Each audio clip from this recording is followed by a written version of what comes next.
ጊዜ በአምራዎች የሚመላለሱ አሳሳቢ የጤና ችግሮች ላይ መረጃ ለመስጠት አዘጋጅተናል። ካንሰርን በተመለከተ፣ ስለ ደም ግፊት፣ በስኳር ህመም ዙሪያ፣ ስለ ልብና የደም ስር ህመሞች፣ ሌሎችም ቢሆን ባለሙያዎቹ መረጃ ይሰጡናል። ጤናማ አመጋገብን እንዲያዘወትሩ፣ የአካል ብቃት እንቅስቃሴ እንዲያደርጉ ሲነገር ሰምተዋል? ተግባራዊስ ያደርጉታል? ሐሳቦን እናደምጣለን። ዘወትር ዓርብ ከረፋዱ 4:30 ጀምሮ በፋና ኤፍኤም 98.1 ያገኙናል። ደስተኛ እንዲሆኑ እንፈልጋለን። ጤናማ ይሁኑ፣ ጤናማን ያዳምጡ። ማቴዎስ ወንዱ ፋውንዴሽን ከፋና ሚዲያ ኮርፖሬሽን ጋር በመተባበር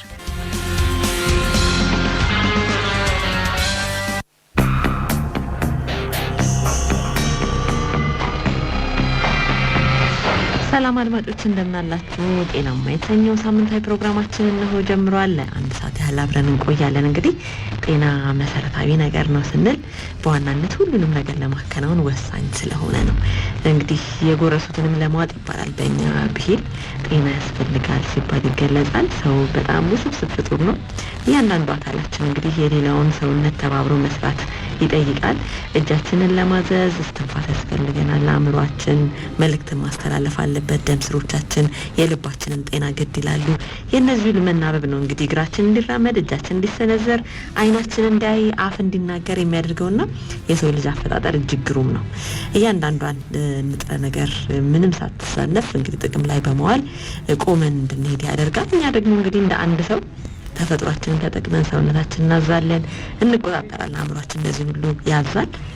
ምን አለበት ብለን በመንፈጽማቸው ስህተቶች ደግሞ ሰውነታችን ውስጥ ብዙ መስተጓጎሎች ይፈጠራሉ። ሰውነታችን ራሱ ተናቦ የሚያደርጋቸው ነገሮች የምናስተጓጉለው እኛም እንግዲህ አንዳንዴ ከአኗኗራችን ሁኔታ ነው። ከልክ በላይ መጠጣቱ፣ ከልክ በላይ መብላቱ፣ ጨው ስኳሩ መብዛቱ ለብዙ የጤና ችግር እየዳረገን የሚገኘው። አንዳንዶች እንግዲህ ስከለከል አቆማለሁ የሚሉት ነገር አለ። ይሄ ደግሞ በጣም ብዙ ችግሮችን እያስከተለ ይገኛል። ሰሞኑን እንግዲህ ስለ ደም ግፊት አንዳንድ ነገሮችን ሰምተን ነበረ። የደም ግፊት ከፍተኛ የደም ግፊት ማለት ነው በጣም እየጨመረ መምጣቱ እየተገለጸ ነው የሚገኘው። ስንከለከል አቆመዋለሁ የምንላቸው የአልኮሉም የጨውም የምኑም እንቅስቃሴ ማቆሙም እነዚህ ሁሉ እንግዲህ እስክንከለከል ድረስ በስትሮክ መመታት ሌሎችንም ሊያስከትሉ ይችላሉ። ስለዚህ ከአኗኗራችን ትክክለኛ ለመሆኑ ደግሞ ጤናማ አኗኗር ጉድለት የሚመጡ ህመሞች ተላላፊ ህመሞች እያስከተሉ እየጨመሩ መጥተዋልና ጥንቃቄ እንድናደርግም ነው እንግዲህ ይህንን ፕሮግራም የምናዘጋጀው። እንደ ምሳሌ ደም ግፊትን አንስተናል። ብዙዎች እየተሰቃዩ መጠኑን እየጨመረ መጥተዋል ብለናል። ጥናቶችም ይህንን አረጋግጠዋል። እንግዲህ ለደም ግፊት የሚያጋልጡ አኗኗሮችን ማስተካከል ተገቢ ይሆናል ማለት ነው። ደም ግፊቱ ብቻ ሳይሆን ስኳሩን በጣም እየጨመረ መጥቷል። ብዙ ሰዎች ላይ እየሰማን ነው። በየአካባቢያችን በየቤታችን እየገባ ነውና ጥንቃቄ ማድረጉን የሚያድነን። ስለዚህ ጥንቃቄ እናድርግ፣ እንመርመር። ስለዚህ የሚያጋልጡንን አኗኗር እናስተካክል እንላለን። የዛሬዋ ቀን ደግሞ ሰልፍ ኬር ወይም ደግሞ ራስን ስለመንከባከብ ስለመጠበቅ መረጃ የምንለዋወጥበት ቀን ነው በዓለም አቀፍ ደረጃ። ርዕሰ ጉዳያችን ሌላ ቢሆንም ዛሬ እንግዲህ ስለ ሰልፍ ኬርም ትንሽ ነገር እንነጋገራለን። በራስ ጤና ዙሪያ ሁሉም ሰው የሚመክርበት ነው በሽታን መከላከልና ራስን እንግዲህ ያለ ሌሎች ድጋፍም እንዴት መንከባከብ እንችላለን የሚለውንም የምንለማመድበትም ጭምር ነው። መድኃኒት አወሳሰድ፣ የጤና ምርመራ ማድረግ፣ የቴክኖሎጂ ውጤቶችን መጠቀምና ራስን መጠበቅ፣ አስቀድሞ በሽታ እንዴት መከላከል እንደሚቻል ትኩረት መስጠት እነዚህ ሁሉ በግል የምናከናውናቸው የሰልፍ ኬር ወይም ደግሞ ራስን የመንከባከብ ዘርፎች ናቸውና በዓለም ላይ እንግዲህ 4.3 ቢሊዮን ሰዎች በቂ ከሆነ የጤና አገልግሎት ውጪ ናቸው ይባላልና በጣም ብዙ ነው ይሄ ቁጥር። ግማሽ ያህሉ ሊሆን ምንም አይቀረውም። ስለዚህም እንግዲህ ይህ የዓለም ጤና ድርጅት መረጃ የሚያሳየን ሰዎች ራሳቸውን በመንከባከብ ከባልተሟላ የጤና አገልግሎት ውስጥ እንኳን ቢሆኑ ብዙ ነገሮችን ሊከላከሉ እንደሚችሉ ነው። ለማንኛውም ይህንን እንግዲህ ጁላይ 24 ነው በዛሬው ቀን የሚታሰበውን የሰልፍ ኬርን ጉዳይ ትንሽ ነገር አንስተናል። ትንሽ ደግሞ ብንልበት መልካም ነው። ዛሬ እንግዲህ ከኛ ጋር ቆይታ የምታደርገው እንግዳችን ሀዊ ተስፋዬ ናት። ከዚህ ቀደም ጋብዘናታል። ወጣት ተመራማሪ ናት። በሐዋሳ ዩኒቨርሲቲ መምህርና ተመራማሪ ናት። እንዲሁም ደግሞ በሄልዚ ሶል ስራ አስኪያጅ ናት።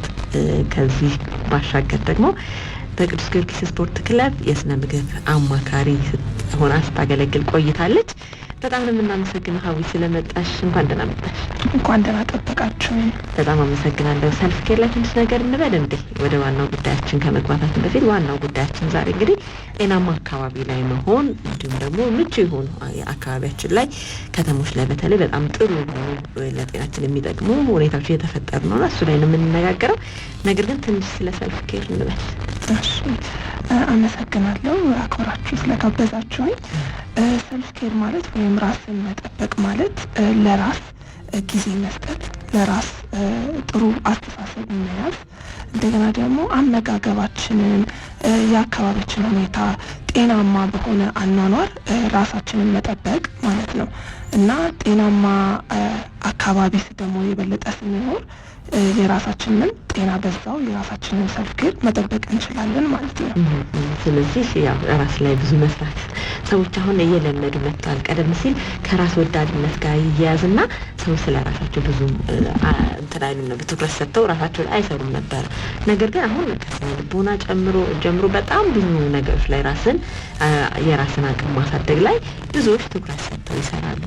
እኛ ደግሞ ያው ወደ ጤናው ስናተኩር ደግሞ ጤናቸውን ለመጠበቅ የሚጠቅማቸውን ነገሮች ያደርጋሉ። አመጋገባቸውን ይወስናሉ፣ ይመርጣሉ። እንቅስቃሴ ላድርግ፣ የአካል ብቃት እንቅስቃሴ ማድረግ አለብኝ በሳምንት ይሄን ያህል ቀን በዚህ ሰዓት ብለው ወስነው ይንቀሳቀሳሉ። አይ በቃ እኔ ጨው መጠቀም የለብኝም ከዚህ በላይ ስኳር ከዚህ ማብዛት የለብኝም በቃ መወሰን ማለት ነው። ምርጫ የሰው ልጅ ደስ የሚለው ነገር ምርጫ አለው፣ መምረጥ ይችላል። ከዛ ደግሞ ክፉና ደጉ እንድናገናዝብ አእምሮ ተሰጥቶን የለ በቃ ይሄኛ ይጎዳኛል ማቆም አለብኝ ብሎ መወሰንና እንሰማቸውን መልካም ምክሮች መተግበር መቻል። ይሄ እንግዲህ የሰልፍ ኬር ለራስን የመንከባከብ አቅጣጫዎች ናቸውና እነዚህን የምናስብበት ነው። ለማንኛውም አድማጮች እንግዲህ ይህንን ስታስቡ ራሳችሁን መለስ ብላችሁ አይታችሁ አጉል ከሆኑ ነገሮች መለስ የምትሉበትም ቀን ነውና ከራሳችን ጋር ትንሽ ስብሰባ ነገር ማዘጋጀት እንደዛ ያስፈልጋል። በጣም አመሰግናለሁ። እንግዲህ ያው እንቀጥላለን ብዙ ነገሮችን የምንነጋገረው። አርማው ካንሰር ምርምር ኢንስቲትዩትና የኢትዮጵያ ስኳር ማህበር ስፖንሰሮቻችን ናቸው። ማስታወቂያዎችን ቆየት ብለን እንሰማለን። ዛሬ እንደ ዋና ርዕሰ ጉዳይ ይዘን የመጣ ነው ጤናማ አካባቢ ላይ መሆን ያለውን የጤና ጥቅሞችም ለማንሳት ነውና ጤናማ አካባቢ መፍጠር በቀጥታ የሰው ልጅ ጤና እንዲሁም ከህፃናት እድገትና የቀጣይ ትውልድ የኑሮ ጥራት ላይ ተጽዕኖ ከፍተኛ ነው ይባላልና እዚህ ላይ እንደመነሻ ትንሽ ነገር እንበል እስቲ። ኦኬ ሶ ጤናማ አካባቢ ማለት ንጹህ አየር፣ ንጹህ ውሃ፣ ንጹህ መኖሪያ እና የቆሻሻ የመጣል ወይም ደግሞ የአያያዝ ዘይቤዎችን ማወቅ፣ እንደገና ደግሞ የአካል ብቃት እንቅስቃሴ ወይም የምንራመድበት አካባቢያችን ንጹህ ሆኖ ወይም ጸዳ ብለው ለኛ የሚጠቅሙን ለትንፋሻችን ለጤናችን የሚጠቅመን አካባቢ ማለት ነው እና አሁን ብዙ ጊዜ ጤናማ አካባቢ ስንል አሁን ጥሩ ነው። አሁን በአዲስ አበባ እየታየ ያለው የብስክሌት መንገዶች፣ የመራመጃ መንገድ፣ እንደገና ደግሞ የመቀመጫ ቦታዎች አሁን ብዙ ጊዜ ስናይ ብዙ መቀመጫ ቦታዎች ወይም ደግሞ የመጸዳጃ ቦታዎች ድሮ አልነበሩም። ካየን መንገድ ላይ ነበር ሰውን ብዙ ጊዜ የሚጸዳደው የነበረው። እንደገና ደግሞ የመቀመጫ ቦታ ብዙ ጊዜ ሰው ደክሞት እንግዲህ ድንጋይ ላይ ነበረ የሚቀመጠው። እነዚህ ሁሉ ከንጽህናም ጋር አንጻር በጣም አካባቢያችንን የመበከል ሂደት ነበረ እና አሁን ግን በመስተካከሉ ጉዳይ ሰውም አይሳቀቅም። ተራምዶም የምንቀመጥበት ቦታ ይኖረናል፣ ራሳችን ጊዜ የምንሰጥበት ራሳችንን የምናዳምጥበት ጊዜ ይኖረናል ብለውም ይታሰባል። እንደገና መጸዳጃ ቦታ መኖሩ ስነ ስርዓትን በዛው ለልጆቻችን አሁን ብዙ ጊዜ የሚያሳቅቀን የነበረው የኛ ማህበረሰብ እንዲህ መንገድ ላይ የሚጸዳዳ ከሆነ ልጆቻችንስ ይህን አይተው እንዴት ነው የሚሆኑት? ይህንን አይተው ነው የሚያድጉት ብለን እንሳቀቅ ነበረ። አሁን ጥሩ ነው፣ እግዚአብሔር ይመስገን። እንግዲህ መጸዳጃ ቦታ መኖሩ ጥሩ ነው። ሌላም ደግሞ መራመጃ ቦታ ብስክሌት ቦታ መኖሩ ለምን አሁን ድሮ መኪና ወይም ታክሲ ከሌለ የምንደርስበት ቦታ አይኖርም ብለን እናስብ ነበረ። የሆነ እንዴት ብለን ነው በጊዜ መድረስ ምንችሉና አሁን የብስክሌት ቦታ ራሱ መኖሩ ለጤናችን ራሳችንን በደንብ አድርገን እንድንጠብቅ አሁን ብዙ ጊዜ ካየን እኔ አሁን የኢትዮጵያ የእግር ኳስ የሴቶች የስነ ምግብ ባለሙያ በመሆኔ በዛን ሰዓት ማየው እንግዲህ ስፖርተኞች ላይ ተላላፊ ያልሆኑ በሽታዎች የሉ። እሱ ጋር ሳይ እንግዲህ አመጋገባቸውም አለ፣ በዛው ልክ ደግሞ የስፖርት እንቅስቃሴያቸው አለ። ለዛ ይሆን ተላላፊ በሽታ የማይመጣባቸው ብዬ ራሴን በደንብ ጠይቃለሁ። ምንም አያጠቃቸው በደንብ ይሄና ያ በደንብ ራሴን ሳስብ፣ ህብረተሰቡ ግን ስናየው ተላላፊ ያልሆኑ በሽታዎችም እየጨመሩ ነው። እንደገና ደግሞ በዛው ልክ ደግሞ ተላላፊ የሚሆኑ በሽታዎችን ጉንፋንና አስም እነዚህ ሁሉ እየጨመሩ ነው። አሁን እንግዲህ ከምናየው አንጻር አካባቢያችን መንገዱን በዛው ልክ በተስተካከለ መጠን ምቹ የሆኑ ስለሚመጡ ለምን ህብረተሰቡ ለመንቀሳቀስ አትሊስት 45 ደቂቃ ለመራመድ ራሱን መጋበዝ መኖር አለበት። ለምን እኛ አሁን ሁላችንም እንግዲህ ረጅም እድሜ ጤና እንዲኖረን እንፈልጋለን። ግን ይሄ ሁሉ በስራ የሚመጣ ነው ከእግዚአብሔር ጋር አብሮ ማለት ነው።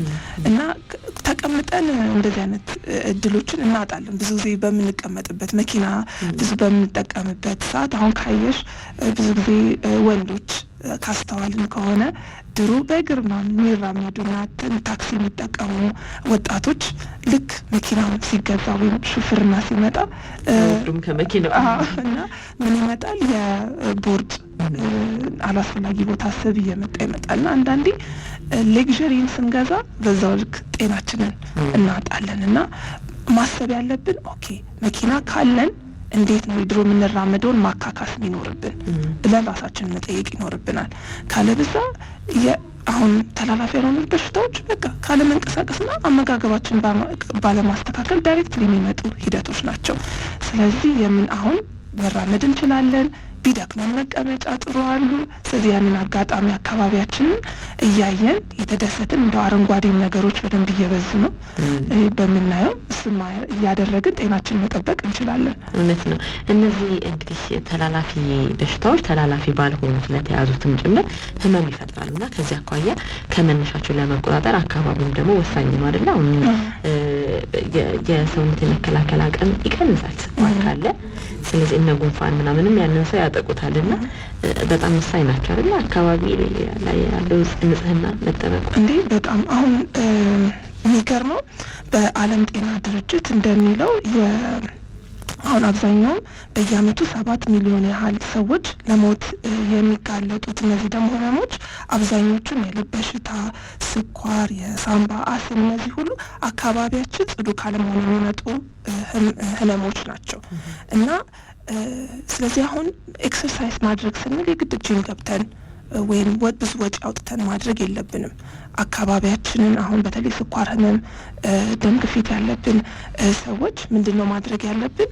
አትሊስት በቀን ውስጥ 45 ደቂቃ ካልኩሌት አድርገን መራመድ ይኖርብናል። ወይም ደግሞ የተለያዩ ቤት ውስጥ የማሟሟቅ ስራዎች ለምሳሌ ስንነሳ ካልጋ ራሱ ስንነሳ ሰውነታችንን ማነቃቃት፣ እጃችንን እያዟዟርን ማንቀሳቀስ፣ እግራችንን ማንቀሳቀስ። ለምንድነው ብዙ ጊዜ ደም ግፊትን የስኳር ህመምን የሰውነታችን በደንብ አድርጎ የተለያዩ ጥሩ ንጥረ ነገሮችን ወደ ተለያዩ ሰውነት ክፍላችን የማስገባት ሂደታቸው ቀንሷል ማለት ነው። ሌላ ደግሞ ደምን በሚፈልግበት ቦታ በደንብ የተዘዋወረ አይደለም፣ በተለያዩ የስብ የመከማቸት ችግሮች ማለት ነው። ስለዚህ እነዚህን ማስተካከል የምንችለው አካል ብቃት እንቅስቃሴ ስናደርግ ነው። ሌላ ደግሞ የአእምሮ ሰላም። ስለዚህ አሁን ስኳር ህመም አንዱ የአዲስ አበባ ዩኒቨርሲቲ እንግዲህ ፒኤችዲን እየተማርኩ ነው ያለሁት አንዱ ጥናቴ ምንድን ነው የአእምሮ ሰላምና የስኳር ህመም ያለው ግንኙነት ነው። ስለዚህ የአካል ብቃት እንቅስቃሴ በምንሰራበት ጊዜ የአእምሮ ሰላማችንን በዛው ልክ ይጠብቅልናል። እንግዲህ አሁን ከምታዩት አሁን አድማጮቻችን ስኳር ህመም ያላቸው ይኖራሉ እና ካያቸው አሁን ምግባችንን አስተካክለን አካል ብቃት እንቅስቃሴ ሰርተን ስቲል መጨነቅ ካለ ስኳር ሊስተካከል አይችልም። ስለዚህ ያንን ጭንቀት እንዴት ነው ማስተካከል የምንችለው? አንደኛ ከአቅማችን በላይ እንግዲህ ማሰብ አይኖርብንም። ቅድምም እንግዲህ ስናወራ ነበረ ጭንቀት የሚያጋጥመን መስራት ምንችለውን ነገር መስራት አንችልም ብለን በምናስብበትና ሳንሰራው በምንቀመጥበት ጊዜ ነው። ስለዚህ መስራት ምንችለውን ያህል ሄደን ብንሞክረው ያንን ጭንቀት ይቀንስልናል። ሌላ ደግሞ አካባቢያችን ጥሩ የሆኑ አረንጓዴ የሆነበት አካባቢ፣ በተለይ ደግሞ የምንወዳቸው ቤተሰብ ጓደኞቻችንን እያገኘን ራሳችንን እንትን ብንለምን ብዙ ጊዜ ስኳር ህመም እኔም ከምሰራው አንጻር በተለያዩ ሪሰርቾች የሚሰሩት ድባቴ እና ጭንቀት ስኳር ህመምን ያባብሳሉ። ስለዚህ እነዚህን መቀነስ የምንችልበት በጥሩ አካባቢዎች በመዋል እንዳልኳችሁ ጥሩ ቤተሰቦቻችን አብረን በመሆን አብረን በማውራት ችግሮቻችንን በመነጋገር አሁን ጥሩ ባህላችን የነበረው እንግዲህ ጎረቤት እርስ በርስ በመጠያየቅ ያ ባህል እንግዲህ በደንብ ቢኖር ጥሩ ነው። ለምን አሁን በድሮ ጊዜ እንግዲህ ተላላፊ ያልሆኑ በሽታዎች አልነበሩም፣ ብዙም አንሰማምም ነበር በኢትዮጵያ ውስጥ። ውጭ ዓለም ሊኖር ይችላል፣ ግን አሁን አኗኗራችን ብዙ ጊዜ ካየነው ቤታችን ብዙ ዘግተን ነው፣ ብዙ ሰው ማናገርም ፍላጎት የለንም። ያ ሁሉ ራሳችንን መጠበቅ ብለን እናስበውና ከህብረተሰቡ ግን በራቅን ቁጥር ድባቴና ጭንቀቱ ነው ከፍተኛ የሚሆነው እና መግባባትን፣ መቻቻልን እነዚህ ሁሉ ለጤና ድምር ነው የሚያደርጉትና እነዛን እይታዎችን በደንብ አድርገን ብናይ እና ስለዚህ እኔ ጥናት ከአምላክ ፍቃድ ጋር ከተሳካ የአእምሮ ህመምን ከተስተካከለ ስኳርም አብሮ ይስተካከላል የሚል ነውና በዛው ልክ በጣም ብዙ ጥናቶች በውጭ ዓለምም ተደርገዋል። አመጋገብን፣ የአካል ብቃት እንቅስቃሴና ጭንቀትን የምናስወግድበት መንገድ ከተገኘ ስኳራችን በዛው ልክ ይስተካከላል። መልካም። ለስኳሩ ብቻ ሳይሆን በነገራችን ላይ ጭንቀቱ ያው እንደውም በቀጥታ ይገናኛል ከደም ግፊት ጋር። እውነት ነው። ለደም ግፊቱም ለልቡም ለሌሎችም ደግሞ እነዚህ ህመሞች ተያያዥ ናቸው። ስኳሩ ካለ ኩላሊት፣ አይን ይመጣል። ደም ግፊት ካለ ሌላውም እንደዛው ተያያዥ ናቸውና ተያይዘው የሚመጡ ስለሆኑ አሁን አንቺ ጥናትን የምታደርጊበት የአእምሮ ጭንቀቱን መቀነሱ ለብዙዎቹ ጠቃሚ ይሆናልና በጣም ጥሩ እጩ ዶክተር ነሻት። ሳላስታውቅ ለአድማጮች በጣም አመሰግናለሁ። ሀዊ እንቀጥላለን። እንግዲህ እነዚህ ህመሞች ካሉ ስኳር ታማሚ ለሆነ ሰው፣ ደም ግፊት ላለው ሰው ተላላፊ የሆኑ ህመሞች ሲመጡ ቶሎ የመያዝ እድሎች አሉ፣ መጋለጥ እድሎች አሉና ጥንቃቄ የበለጠ ያስፈልጋል። አሁን የካንሰር ታማሚ ቢሆን ኬሞቴራፒ፣ ሌሎች መድኃኒቶች እየወሰደ ከሆነ በእነዚህ ህመሞች የመጠቃት እድሉ ከፍተኛ ስለሆነ እኛም ልንጠብቀው ይገባልና አካባቢያችን ንጹህ ሲሆን፣ አካባቢያችን አረንጓዴ ሲሆን፣ ከፈትፈት ሲል እንደዚህ ለቀቅ ያለ ነገር ሲኖር የአእምሮ ሰላም ይመጣል። እነዚህ ተላላፊ ያሉ ህመሞችን ይቀንሳሉና ጥሩ ነው። ምን ያህል ኢንጆይ አድርግሽው? ምን ያህል አየሽው?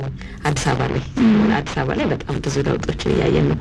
እንደውም እየሰፋ እየመጣ ነው። ከመሀል ከተማዋ ከፒያሳ ተነስተው አሁን ሌሎች አካባቢዎችም ከፈት እያሉ ነው። በጣም እግረኛው መንገዱ እየሰፋ ነው፣ እየተዋበ ነው፣ እየጸዳ ነው። ቀደም ሲል አሁን ከውጭ እንግዶች ሲመጡ አንዳንዴ እንሳቀቅ ነበር።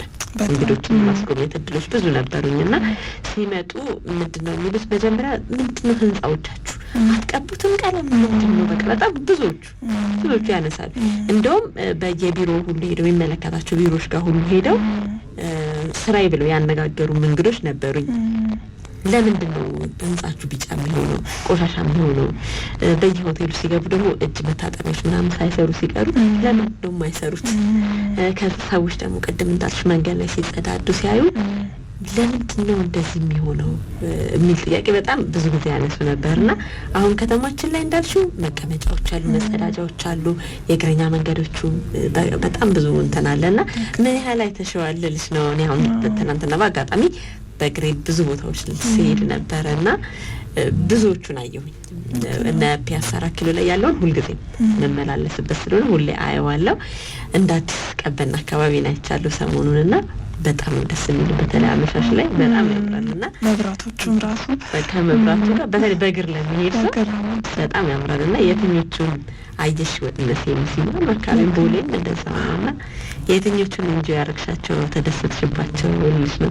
አንድ በቃ ትልቅ ማለት መናገር ራሱ የምፈልገው ማለት ነው እንደ ሴት መብራት መኖሩ ማታ ለመራመድ ለምን ብዙ ሴቶች ስንሆን በጣም ነው የሚጨንቀው፣ በጣም ያስፈራል፣ ትሳቀቅ ያለሽ እና አሁን ውጭ ዓለም ስንሄድ ሴቶች ራሱ መንገድ ላይ ማታ ራሱ ይሮጣሉ ለጤናቸው ሲሉ እና ሁሌ ቀና ነበር። ኧረ ፈጣሪ እንደው ምን አለበት እንደው ከተማችንን እንደዚህ ትንሽ አስውበህልን መሮጥ ብንችል ወይም መራመድ በስነ ስርዓት ብንችል። ለምን አሁን ካየሽ ቶሎ ብሎ በቃ 3 ሰዓት ምናምን ከሆነ ሰው መራመዱን በተለይ መኪና ሊኖር ይችላል፣ ግን መራመዱ ሰው ተሳቆ ነበረ ወይ በተለይ ሴቶች ደግሞ እህቶቻችን ተሳቀን ነበርና አሁን የሚገርምሽ ላይቱ ደስ ይላል፣ ትተያያለሽ፣ አትፈሪም በደንብ። እሱን በጣም ኢንጆይ አድርጌዋለሁ። ለምን ደስ ይለኛል ማታ መሮጥ በጣም ነው የምወደው። በተለይ ላይቱ እና ሰላም አለው። ለምን ጧት ስራ ስላለኝ ያለኝ አጋጣሚ ማታ ስለሆነ ከልጆቼም እንትን ብዬ ራት ካበላው በኋላ ያቺን ሰዓት ብጠቀማት ደስ ይለኛል። ያ በጣም ደስ ብሎኛል። ሌላ ደግሞ በቃ ያቺ እንዳልኩሽ የመቀመጫ ቦታ መኖሯ እንግዲህ ለሚሮጥ ሰው ለሚሮጥ አትሊስት የምታርፊበት ቦታ መኖሩ፣ ሌላ መብራቱ፣ ፏፏቴው ስታይ በጣም ደስ ይላሉ። የተለያዩ ቦታዎች በተለይ የተባበሩት ህንጻ ጋር ይሄ የተባበሩት ቤንዚን ማደያ ጋር ወደ ሰሚት ያለው በጣም ነው የሚያምሩ። ሌላ ደግሞ ድሮ ልጆቻችንን የት ነው የምናጫውተው? እነሱም እንግዲህ ጤናማ ህይወት ሲኖሩ አድገውም ጤናማ ሰው የሚሆኑትና አሁን የመጫወቻ ቦታዎች አሉ። በተለይ ሳንድ ኤሪያዎች ነው። በተለይ ወደ ባልደራስ እንትን ካሳንቺስ ሳይደርስ እዛ አካባቢ አሉ መጫወቻዎችና አትሌቶቻችን ሳይሳቀቁ አሁንም ደስ ብላቸው የሚጫወቱበት ቦታ አለ። ኢቭን አሁን በቅርብ የአትሌቶች መንደር ተብሎ የተሰራው ካሳንቺስ ጋር የቮሊቦል ኮርቶች በጣም ደስ እንግዲህ ድሮ ለአትሌቶቻቸው ትልቅ ክብር ነው። የራሳቸው ሐውልት ተደርጎላቸውና አሁን እያየሁ የመጣሁት ነገር መንግስት ይሄንን ትኩረት ማድረጉ ለአትሌቶቻችን አትሌት ቅርስ አድርጎ እኛ ለካስ አንደኛ ከዓለም ላይ በረጅም ሩጫ አንደኛ መሆናችንን እና ብርቱ መሆናችንን በዛው ማየታችን በጣም ሌላ ደግሞ አድዋ ራሱ እንደዛ መስተካከሉ ከጀግና ትውልድ እንደተወለድን እንዳንረሳ ሁሌ በዛ መንገድ በምንሄድበት ሰዓትና እየተደረገ ያለው ነገር አይኖ ብዙ ሰዎች ተፈናቅሏል። ያንንም አለማንሳት አይቻልም። ግን አንዳንዴ ብርቱ ያደርገናል። እንደዚህ አይነት ነገር ስናይ ወዴት ነው እየሄድን ያለው? አንዱ ሰው ተጎድቶ ወዴት ነው እየሄድን ያለ ነው ብለን ደግሞ ማየት ያለብን። ግን አካባቢያችን እየጸዳ ነው፣ ቱሪዝም እየሰፋ ነው፣ ጤናችን በዛው ልክ አሁን ውፍረት የሚገርምሽ በተለይ በህፃናት ላይ ማለት ነው በደብሊውኤችኦ 2% ከ10 ሰው አንዱ ልጅ ወፍራም ነው እና ወዴት እያመራን ነው? አይሽ መራመድ መኪና ሲበዛ ይሄ ሁሉ ነገር ሲኖር በተለይ ተማሪዎቻችን በውፍረት በጣም የተጋለጡ ነው እና ሲመጣ ደግሞ እነዚህ ህመሞችም ይመጣሉ። በጣም አንዱ ትልቁ ኮዝ እንግዲህ ውፍረት ስለሆነ እነዚህን ሁሉ እያስተካከለልን ነው የሚሄደውና በጣም ደስ ይላል ይሄንን በማየቴ። በጣም አመሰግናለሁ። በጣም ደስ የሚል ነው እንዳልሽው። በተለይ አዲስ አበባ ላይ ሌሎች ከተሞችም ላይ እንደዚሁ ተጀምሯል። በጣም ደስ ይላልና ያው ከጤና አንጻር ያለውን ነገር ስለሆነ የምናነሳው ብዙዎች ጤናቸውን ለመጠበቅ ምቹ እድል ፈጥሮላቸዋል። ወክ ማድረግ ይችላሉ፣ መንቀሳቀስ ይችላሉና እንቀጥላለን። ብዙ ነገር እንነጋገርበታለን። አድማጮች ማስታወቂያ አለን። ማስታወቂያችንን ሰምተን ተመልሰን እንገናኛለን። አርሞር ሃንሰን የምርምር ኢንስቲትዩትና የኢትዮጵያ ስኳር ህመም ማህበር የዚህ ስፖንሰሮቻችን ናቸው። ማስታወቂያዎችን ሰምተን እንመለስ። በዓለም ዙሪያ በሚሊዮን የሚቆጠሩ ህጻናትና ወጣቶች ከአይነት አንድ የስኳር ህመም ጋር እየኖሩ እንደሆነ ያውቃሉ? እነዚህ ልጆች በትክክለኛ ሕክምና በተከታታይ ክትትልና በቤተሰብ ድጋፍ ጤናማና ውጤታማ ህይወት ሊኖራቸው ይችላል። አይነት አንድ የስኳር ህመም የሚከሰተው ሰውነት በቂ ኢንሱሊን ማምረት ሲያቆም ሲሆን ለዚህም እስካሁን ድረስ አንድ ብቻ የሚባል መንስኤ አልተገኘም። አይነት አንድ የስኳር ህመም በፍጥነት የሚመጣ ህመም ነው። ከምልክቶቹ መካከል ብዙ ሽንት መሽናት፣ ከፍተኛ ጥማትና ረሃብ፣ ክብደት መቀነስ፣ የእይታ ብዥታና ድካም ይገኙበታል። አይነት አንድ የስኳር ህመም ያለበት ልጅ ኢንሱሊን በየቀኑ መውሰድ የሚኖርበት ሲሆን የደም ስኳር ክትትል፣ ጤናማ አመጋገብ፣ የአካል ብቃት እንቅስቃሴና መደበኛ ህክምናዊ ክትትል ማድረግ ያስፈልጉታል። ብዙ ቤተሰቦች ልጅ ወደፊት ምን ይሆናል ብለው ይጨነቃሉ። ከአይነት አንድ የስኳር ህመም ጋር የሚኖሩ ሰዎች ሐኪም፣ መምህር፣ መሐንዲስ፣ ፓይለት ወይም አትሌት ሊሆኑ ይችላሉ። የአይነት አንድ የስኳር ምርመራ የህይወት መጨረሻ ሳይሆን አዲስ የጤና አስተዳደር ጉዞ መጀመሪያ መሆኑን ይወቁ። ይህ መልእክት የተዘጋጀው የኢትዮጵያ ስኳር ህመም ማህበር ከቼንጂን ዲያቤትስ ኢን ችልድረን ጋር በመተባበር ነው።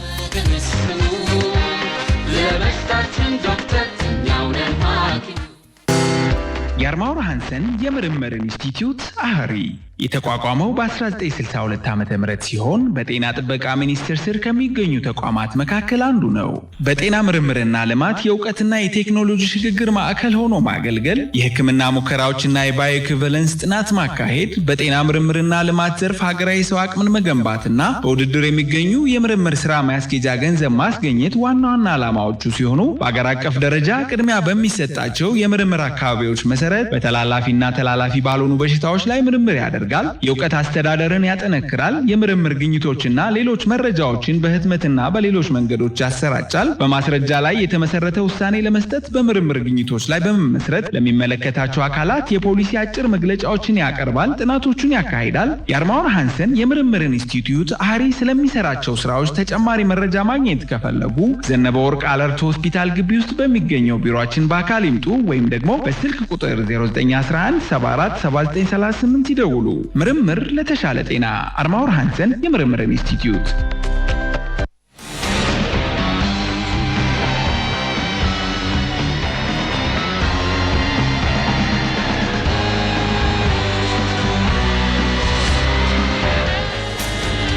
ተመልሰናል። አድማጮች ከኛ ጋር ስላላችሁ እጅግ በጣም እናመሰግናለን። ጤናማ የተሰኘው ፕሮግራማችን እያደመጣችሁ የምትገኙት ማቴዎስ ወንዱ ፋውንዴሽን ከፋና ሚዲያ ኮርፖሬሽን ጋር በጋራ በመተባበር ነው ይህንን ፕሮግራም የሚያቀርቡላችሁ። አስተያየት ጥያቄ ካላችሁ በ0115 5951 0115 536006 እና 0115 536008 ላይ ልትደውሉልን ትችላላችሁ። 8222 አጭር የጽሁፍ መልእክት መቀበያችን ነው።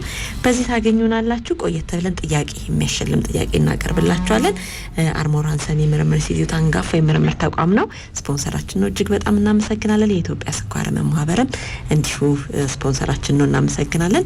ዛሬ በነገራችን ላይ የኢትዮጵያ ስኳር ህመም ማህበር ከአይነት 1 የስኳር ህመም ጋር ለሚኖሩ ህጻናትና ወጣቶች እንዲሁም ከአይነት 2 የስኳር ህመም ጋር ለሚኖሩ በእርዳታ የሚላኩ የሜትፎርሚን መድኃኒቶች እንዲሁም ኢንሱሊን መድኃኒቶችን፣ የመመርመሪያ ግሉኮሜትር፣ ሲሪንጅ፣ የአይረን ሬቲናል ካሜራ፣ ፋርማሲቲካል ሪፍሪጅሬተር እና ዩፒኤስን በመመርመስ የመሳሰሉ መገልገያዎችን በአገር ውስጥ ለሚገኙ 92 የመንግስት ሆስፒታሎች ፕሮግራሙ እየረዳ ይገኛል። ይህንን በዛሬ እንግዲህ ዛሬ ከገቡ የህክምና ግብአቶች መካከል ፋርማሲቲካል ፍሪጆችን በጤና ሚኒስቴርና በኢትዮጵያ ስኳር ህመም ማህበር አማካኝነት ርክክብ ይደረጋል። ዛሬ እንግዲህ በጣም ትልቅ ድጋፍ ነው ማህበሩ እያደረገ የሚገኘው። የስኳር ህመም በተመለከተ እጅግ በጣም እናመሰግናለን። የፕሮግራማችንም ስፖንሰር ስለሆነ እንቀጥላለን። እጩ ዶክተር ሀዊ ተስፋዬ ናት ከኛ ጋር ያለችው። እንግዲህ በተለይ ወንዝ ዳሮቻችን፣ ከተሞቻችን መዋባቸው መጽዳታቸው ከነዚህ ተላላፊ ያሉ ህመሞችንም ተላላፊ የሆኑ ህመሞችንም ከመቀነስ አኳያ ያላቸውን አስተዋጽኦ ነው እየተነጋገርን የምንገኘውና የወንዝ ዳሮች በቆሻሻ መሞላት ቀደም ሲል በቆሻሻ መሞላቱ እንደውም ለሌላው አካባቢ ይደፈናል፣ ወንዙ ውሃው መውረጃ ያጣል። እንዲህ ባሉ ጊዜያቶች ደግሞ ጎርፍ ይፈሳል እና ቤቶች ሁሉ ይወሰዳሉ። አዲስ አበባችን ላይ ነው። የሩቅ ጊዜ አይደለም፣ ቅርብ ጊዜም እነዚህ እናስተውላለን። ወንዝ ዳር አካባቢ ላይ ተጠጋግተው የሚሰሩ ቤቶችም ነበሩ፣ ለሰዎች ህይወት በጣም አደጋ ሊያደርሱ የሚችሉና እነዚህ በጣም ቀንሰዋልና የቆመ ውሃ መፈጠሩም የተገደበ ውሃ መፈጠሩም ለወባማ ሌሎች ለተላላፊ ህመሞች መራባትም ትልቅ አስተዋጽኦ ነበረውና እነዚህን ከመቀነስ አኳያ በጣም ጥሩ ለውጦች እንዳሉ ነው አዲስ አበባችን ላይ ማስተውለው። እንዳልሽው በጣም ብዙ ሰዎች ከነበሩበት አካባቢ ወደ ሌላ ቦታ ሄደዋል። እውነት ነው። እሱ እንግዲህ ብዙ ነገሮችን ሊጎዳ ይችላል፣ ማህበራዊ ህይወቱንም ሌላውንም። ግን ደግሞ በተለይ ወንዝ ዳር ላይ የነበሩ ቤቶች በትክክልም ከክረምት ሲመጣ የነበረው ጭንቀት ከባድ ነበረ። ተደጋግፎ የተሰሩ ወንዙን ዳር መሰረት ያደረጉ ብዙ ቤቶች ነበሩና እነዚህ በተለይ በቆሻሻ መሞላታቸው ከጤና አንፃር በጣም ጎጂ ነው አይደል? በተለይ ብክለት ላይ ልክ ነው። አሁን የውሃ ወለድ በሽታዎች ራሱ የሚመጡት ብዙ ጊዜ የፈሳሽ ውሃ ወደ ወንዝ ሲገባ ውሃ በተለያዩ ባክቴሪያዎች፣ ቫይረሶች እና ፓራሳይቶች ይበከላል። ስለዚህ አሁን እነዚህን ሰዎች ይህንን ውሃ ለመጠጥነት፣ ለምግብ ማብሰያነት እና ደግሞ ልብስ ለማጠብ ሲጠቀሙት እነዚህ ሁሉ ለጤና ለህብረተሰብ ጤና ጠንቅ ነው የሚሆነው። ስለዚህ ሌላ ደግሞ እንደዚህ ውሃ ለምሳሌ ስታግናንት ዋተር ወይም ደግሞ የረጋ ውሃ ደግሞ አንዱ ትልቅ በኢትዮጵያ ውስጥ ትልቅ የሚታወቀው በሽታ ወባ በሽታ ነው። ብዙ ጊዜ በክፍለ ሀገር ነው የሚታወቀው። ይሄ ለምን በአዲስ አበባ ውስጥም አይ ቲንክ ሙቀቱና ትንኙ ብዙ ጊዜ ስለማይሄድ ወይም ደግሞ የእንቁላል እድገቱ ሙቀት ስለሚፈልግ አዲስ አበባ ብዙ ጊዜ በወባ አይታወቅም። ግን በክፍለ ሀገር ሙቀቱን በዛውም ደግሞ የወራጅ ውሃ ያልሆነ ወይም ደግሞ በዛው የቀረ ውሃ ሲኖር ለብዙ ትንኞች እንትን ያጋልጥና ለወባ በሽታ እነዚህ ትንኞች ያመጣሉ ማለት ነው። ሌላ ደግሞ በህፃናት ላይ ያለው ተጽዕኖ ስናይ እነዚህ ጤናማ ሆኖ ለምሳሌ እንደነ አተት እንደዚህ ተቅማጥ እንደገና ደግሞ ኮሌራ እነዚህ ሁሉ በሽታዎች ከውሃ ጤናማ ያልሆነ ውሃ ወይም ደግሞ ንጹህ ያልሆነ ውሃ በምንጠቀሙበት ጊዜ ነው። አሁን ምንድነው ካየን ህጻናት በአካላዊም ወይም በአእምሮአዊ መቀንጨር የሚመጣው ብዙ ጊዜ እንደዚህ ተቅማጥ ሲኖር ህጻናት ላይ ንጥረ ነገሮችን ወደ ሰውነት እድገትና አእምሮ ስለማይወስድ ምን ያመጣል? እነዚህ ልጆች በሚፈለጉበት እድገት ላይሄዱ ይችላሉ ማለት ነው። ስለዚህ አካባቢ ንጽህና በተለይ ደግሞ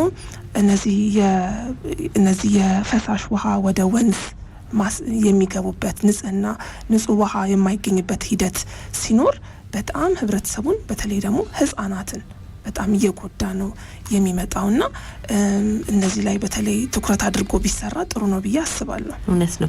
እንግዲህ አሁን ይሄ መሻሻሉ በወንዝ ዳር ላይ ያሉ ለውጦች እነዚህን በጣም ያሻሽላሉ ተብሎ ነው የሚታሰበው። የአየር ጥራትን ከማሻሻል የመተንፈሻ አካላት ህመሞችን ከመቀነስ አኳያም እንግዲህ በጣም ብዙ ለውጦች ይኖራሉ አይደል? ምን አስተዋልሽ እዚህ ላይ? አሁን ብዙ ጊዜ ያስተዋልኩት አሁን በመረጃ ራሱ የሚገርምሽ 69 ቤተሰቦች መሰረታዊ አሁን የመጠጥ ውሃ 69 ቤተሰቦች ናቸው በፐርሰንት የሚያገኙት።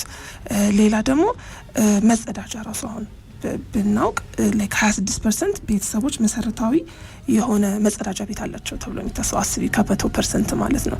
እና በኢትዮጵያ ደረጃ አሁን የኢዲኤችኤስ ወይም የኢትዮጵያ የጤና ሪሰርች ወይም ደግሞ ሰርቬይ የሚያደርገው አለና በ2022 የተመዘገቡ ናቸው።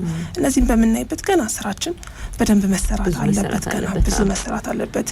አሁን ዩኒሴፍ ላይ እነዚህ ዋሽ ሴክሽኖች የሚሰሩት ይሄንን ነው እና አንዳንዴ ይሄም መልቲፋሴትድ የሆነ ነገር ነው። ስነ አመጋገብ፣ ኤንቫይሮንመንት፣ የአካል ብቃት እንቅስቃሴ እነዚህ ሁሉ አንድ ላይ መሰረት ማድረግ አለባቸው። አሁን ለምሳሌ ጥሩ ተመገቡ ብለን ወይም ደግሞ ባለፈውም ያነሳ ነው በፉድ ሲስተምን ብናነሳ ከግብርና ነው የሚጀምረው። ግብርናው ደግሞ ምን ይፈልጋል? እንግዲህ አሁን ደግሞ እያወራን የነበረው ዝናብ እየቀነሰ ነው ያለው በክፍለ ሀገሩ። ስለዚህ መስኖ ስራዎች ተደርጎ ነው ውሃ።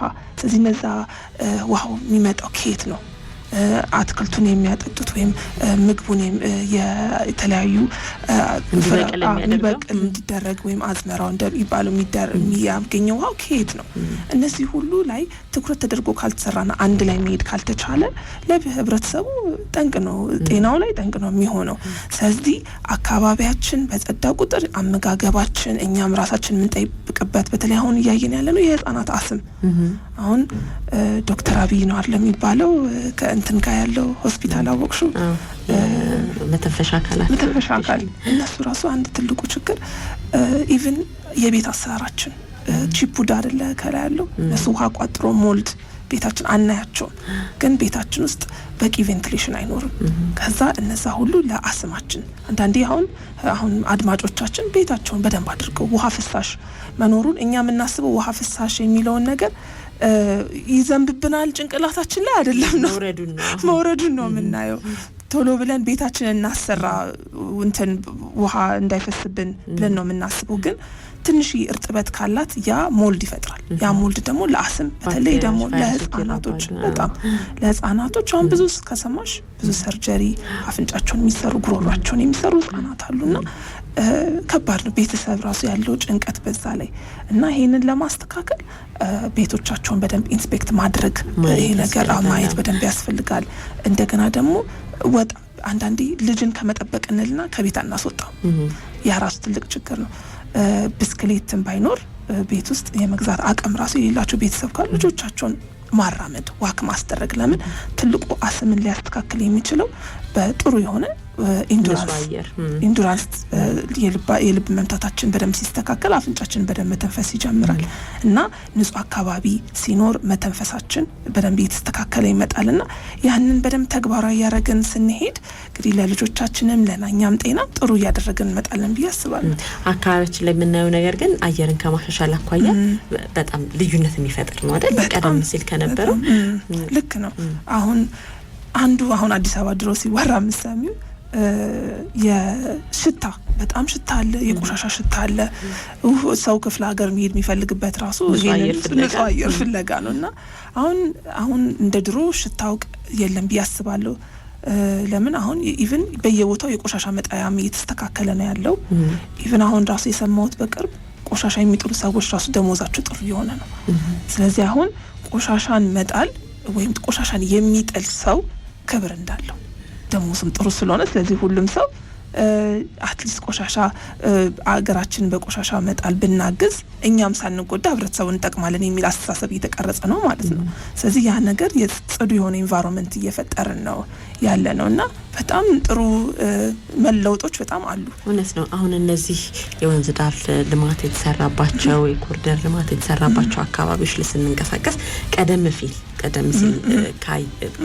ስንራመድ የነበረውና አሁን ደግሞ አካባቢው ላይ ተገኝተን የምናያቸው ነገሮች በጣም ልዩነት አላቸው የአየሩን ለውጥ በደንብ እናስተውላለን በዛ ላይ ደግሞ እንግዲህ ብዙ አመታት ሆነን አይደለ አሁን አረንጓዴ አብዮት ላይ ነን ችግኞች ይተከላሉ እነዛም ያድጋሉ እና ለውጥ አዲስ አበባ ላይ ያለውን አየር ከማስተካከል አኳያ በጣም ብዙ ለውጦች አሉ ክፍለ ሀገርስ ብታይ አዋሳን ብታያት ባህር ዳርም አሁን በቅርብ ራሱ አዋሳ አቶ ቢላል በብስክሌትና በአትሌቶች ዙሪያ ትልቅ አስተዋጽኦ የሚሰሩ ሰው አሉና እነሱ በብስክሌትን ልክ እንደ ግሬት ራን አላራ የሩጫ የብስክሌትን ደግሞ ልምድ ለማድረግ እየሰሩ ያሉ ክቡር የሆኑ ሰው አሉ እና አሁን አዋሳ የሚገርምሽ ባለፈው ቅዳሜ ሁሉም ቤተሰብ ብስክሌታችሁን አውጣችሁ በብስክሌት እንሂድ የሚል ነበርና አዋሳ ራሱ በጣም ምቹ ሆናለች ያውም ወደ ምንድን ይሆን አባባል አለ በመጽሐፍ ቅዱስ ላይ የቀደመው ፍቅርህን አትርሳ እና አሁን ብስክሌት ነበረ አዋሳና ባህር ዳርን የሚያስተዳደር የነበረውና እንደዛና ባህር ዳርና አዋሳ የቀደመው ብስክሌታችሁን አትርሱ የሚል አሁን ብዙ ወደ መኪናና ወደ ሞተር እየተካሄደ ነውና በሁሉም ክፍለ ሀገር ደረጃ በደንብ እየተሰራ ነው የጽዳት ዋይዝ እና በጣም ጥሩ ነው መንግስትም አንዳንዴ ከመንቀፍ ማበረታታት ያስፈልጋል በያስባለውና ጥሩ ሂደት ላይ ናችሁና በርቱ ህብረተሰቡ የሚያግዘው ነገር ካለ እናግዛለን በጣም ጥሩ ነው ያው ብስክሌቷን ነገር አዲስ አበባ ላይ እንትኑ አለ እንግዲህ መንገዱ አለ አሁን ግን እግረኛ እየሄደበት ነው የምናየው በጣም ብስክሌት ተጠቃሚዎችን በጣም መጋበዝ እንደውም አንድ ሰሞን እኮ የሚከራዩ ብስክሌቶች ሁሉ ተመቻችተው ነበር እነዚህ መንገዶች ላይ ሰው በብስክሌት እንዲጠቀም እሱም አንድ ስፖርት ነው የአካል ብቃት እንቅስቃሴ ነው የሰውነት ጤናን ለማስተካከል በጣም ይረዳልና መንገዶቹ ተሰርተዋል እንግዲህ የታላችሁ ባለ ብስክሌቶች እያሉ ነው ከተማዋ ላይ ሰዎች ቢጠቀሙበት መልካም ነው ማስታወቂያ እንሰማለን ተመልሰን እንገናኛለን ከአድማጮቻችን ጋር ጥያቄ ሁሌ እንጠይቃለን አድማጮችንና ዛሬ እንግዲህ ቅጥ ያጣውፍረት የምንለው ኦቤሲቲ ወይም ደግሞ በጣም ውፍረት ሲመጣ ልጆችም ላይ አዋቂዎችም ላይ ከሚከሰቱ ህመሞች መካከል ተላላፊ ያልሆኑ ህመሞች መካከል ሶስቱን ጥቀሱ የሚል የዛሬ ጥያቄ አለን እነዚህን ሶስት ህመሞች የጠቀሱ አድማጮቻችን ይሸለማሉ ማለት ነው 01155951 0115536006 እና 0115536008 የስልክ መስመሮቻችን ተጠቀሙ 8222 ማለት የጽሁፍ መልእክት መቀበያችን ነው በእነዚህ የመለሳችሁልን አብረን እንቆያለን ማስታወቂያዎችን ተሰምተን ተመልሰን እንገናኝ በዓለም ዙሪያ በሚሊዮን የሚቆጠሩ ህጻናትና ወጣቶች ከአይነት አንድ የስኳር ህመም ጋር እየኖሩ እንደሆነ ያውቃሉ? እነዚህ ልጆች በትክክለኛ ህክምና፣ በተከታታይ ክትትልና በቤተሰብ ድጋፍ ጤናማና ውጤታማ ህይወት ሊኖራቸው ይችላል። አይነት አንድ የስኳር ህመም የሚከሰተው ሰውነት በቂ ኢንሱሊን ማምረት ሲያቆም ሲሆን ለዚህም እስካሁን ድረስ አንድ ብቻ የሚባል መንስኤ አልተገኘም። አይነት አንድ የስኳር ህመም በፍጥነት የሚመጣ ህመም ነው። ከምልክቶቹ መካከል ብዙ ሽንት መሽናት፣ ከፍተኛ ጥማትና ረሃብ፣ ክብደት መቀነስ፣ የእይታ ብዥታና ድካም ይገኙበታል። አይነት አንድ የስኳር ህመም ያለበት ልጅ ኢንሱሊን በየቀኑ መውሰድ የሚኖርበት ሲሆን የደም ስኳር ክትትል፣ ጤናማ አመጋገብ፣ የአካል ብቃት እንቅስቃሴና መደበኛ ህክምናዊ ክትትል ማድረግ ያስፈልጉታል። ብዙ ቤተሰቦች ልጅ ወደፊት ምን ይሆናል ብለው ይጨነቃሉ። ከአይነት አንድ የስኳር ህመም ጋር የሚኖሩ ሰዎች ሐኪም፣ መምህር፣ መሐንዲስ፣ ፓይለት ወይም አትሌት ሊሆኑ ይችላሉ። የአይነት አንድ የስኳር ምርመራ የህይወት መጨረሻ ሳይሆን አዲስ የጤና አስተዳደር ጉዞ መጀመሪያ መሆኑን ይወቁ። ይህ መልእክት የተዘጋጀው የኢትዮጵያ ስኳር ህመም ማህበር ከቼንጂንግ ዲያቤትስ ኢን ችልድረን ጋር በመተባበር ነው።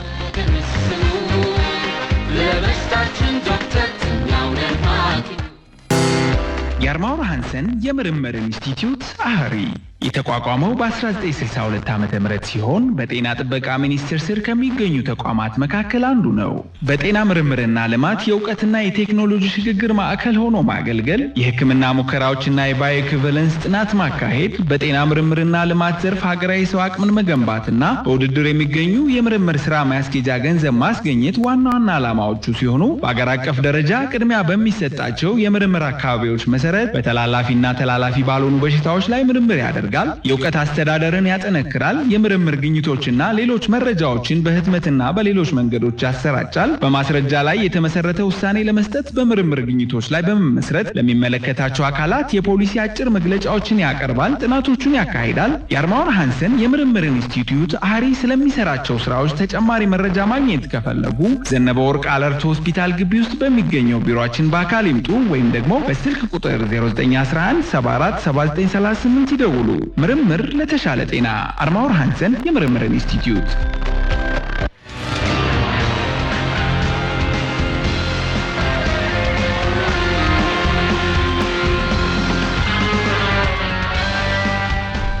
ተመልሰናል አድማጮች። ስፖንሰሮቻችን እጅግ በጣም እናመሰግናለን። አርማወር ሃንሰን የምርምር ኢንስቲትዩት እና የኢትዮጵያ ስኳር ህመም ማህበር ስፖንሰሮቻችን ናቸው። ሁለቱም አንጋፋ ተቋማት ናቸው። በጣም ብዙ እየሰሩ ይገኛሉ። የእኛም ስፖንሰር ስለሆኑ እናመሰግናለን። ማቴዎስ ወንድ ፋውንዴሽን ከፋና ሚዲያ ኮርፖሬሽን ጋር በጋራ በመተባበር ነው ይህንን ፕሮግራም የሚያቀርቡላችሁ። ከኛ ጋር ስላላችሁ እናመሰግናለን። እንቀጥላለን። ሀዊ ተስፋዬ ናት ከኛ ጋር ያለችው፣ የስነ ምግብ ባለሙያ ናት። እንቀጥላለን። ብዙ ነገሮችን አስተናል። ሀዊ እንደው ቆሻሻ የማስወገድ ልምዳችን ምን ያህል ተሻሽሏል የሚለውን ቅድም የጠቀስሽልን ነገር ነበረ። ነገር ግን ከኛ አንጻር ስናየው ንጹህ አካባቢ ላይ ሰው ቆሻሻ አይጥልም አይደል? እኛ የተወሰኑ የሆነ ወረቀቶችም ትኬቶች እንደዚህ አይነት ነገሮች ይኖራሉና እኔ አሁን ቦርሳ ውስጥ ብዙ አገኛለሁ ለመጣል ንጹህ ቦታ ላይ ሰው አይጥልም። ምክንያቱም የሚጥለው ሰው ነው የሚታየው እዛ አካባቢ ላይ። ቆሻሻ የሆነ አካባቢ ሲሆን ግን ሰው ብዙ ይጥላል ቆሻሻዎችን እና የመጣል በየአካባቢ ማዝረክረክ ሁኔታችንን በጣም ቀንሷል። ከተማችን ላይ የምንታየው በጣም በየመንገዱ የሚታዩ የነበሩ ነገሮችን በጣም ቀንሰዋል። ቆሻሻዎች ተዝረክርከው አይታዩም እና እዚህ ልምዳችን ባህላችን ላይም የለወጠው ነገር አለ አይደለ? በጣም ያየሁት አሁን ድሮ ያውን በአካባቢ ውስጥ የቆሻሻ የመጣያ ባስኬቶች አልነበሩ። ቢኖሩም ሰው አይጠቀምባቸውም። እሱም አለ። ግን አሁን መንገድ ጸዳ ያለ ሲመጣ መሬት ላይ መጣል ያሳቀቅሻል። ቀደም እንዳልሹ ቆሻሻ ያለበት ቦታ እንትን በዛ ሲል ወይም ደግሞ ምንም ኬርለስ ሰው ሆኖ የሚጥልበት ሰው ሲኖር አብረሽ ትጠያለሽ። ግን አሁን ያሳቀቅሻል። እኔ ራሱ በቅርብ እንትን ይሄ እሸት በቆሎ ጥብስ በልቼ የት ልጣለው ሁሉም ነገር ጽድት ብሏልና አትሊስት መሳቀቁ ራሱ አንድ የባህል ለውጥ ነው ብዬ አስባለሁ። ሌላ ደግሞ ድሮ ካየሽ ይሄ የማስታወቂያ ወረቀቶች በየግድግዳው በየፖሉ ይለጠፍ ነበረ እና ያ ውበቱን በጣም ያበላሻበት። የተዝሻል ቦሌ ድልድይ ጋር አካባቢ የተነበሩት የሚለጠፉት በጣም ብዙ ማስታወቂያዎች እንቀንሳለን የሚሉ ማስታወቂያ ያውም ትዳርና ሰጣለን እናገናኛለን በጣም በቃ ግራግራም ያጋቡ ይብን ማስታወቂያዎች መለጠፍ ራሱ ማይኖርባቸው አሉ። ግን አሁን ደስ የሚለው ነገር ወይ የቲክቶክን መንገድ መጠቀም ወይ ማስታወቂያ አትሊስት ማርኬቲንግ ኢንስቲትዩሽኖች የተማሩ ህብረተሰብን በደንብ አድርጎ ማበረታታት የከፈሉ ማስታወቂያን ማድረግ የሚለው መምጣቱ በጣም ጥሩ ነው። አሁን ሰው ይሳቀቃል በወረቀት ለመለጠፍ ወይ ደግሞ ቆንጆ የሆነች እንደ ካርድቦርድ ተሰርታ የምትቀመጣለች። አሁን የድለላ ስራዎች ካየሽ እሱ ራሱ አንድ የአካባቢን ስርዓት የመጠበቅ ሂደት ነው። ያንን ለውጥ አይቻለው።